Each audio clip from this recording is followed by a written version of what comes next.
વડનગરના સુલતાનપુર રાજપુર ચોકડી પાસેથી વિદેશી દારૂ સાથે એક શખ્સ ઝડપાયો. મહેસાણા જિલ્લાના વડનગર સ્માર્ટ પોલીસ સ્ટેશનના સ્ટાફ દ્વારા પેટ્રોલિંગ દરમિયાન પ્રોહિબિશનનો નોંધપાત્ર કેસ શોધી કાઢવામાં આવ્યો છે. પોલીસને મળેલી ચોક્કસ બાતમીના આધારે સુલતાનપુર રાજપુર ચોકડી પાસે નાકાબંધી વોચ ગોઠવવામાં આવી હતી. આ દરમિયાન સુલતાનપુર તરફથી આવતા એક શંકાસ્પદ પલ્સર બાઇકને રોકવાનો પ્રયાસ કરતા ચાલકે ભાગવાનો પ્રયત્ન કર્યો હતો, પરંતુ પોલીસે સતર્કતા દાખવીને તેને ઝડપી પાડ્યો હતો.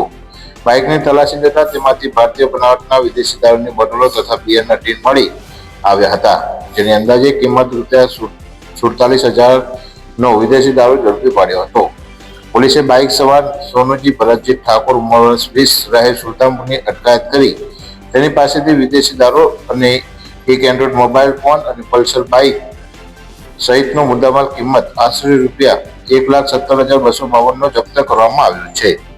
જ્યારે ઠાકોર કિશનજી વિષ્ણુજી સુલતાનપુર વાળો અંધારાનો લાભ લઈ ભાગી ગયો હતો.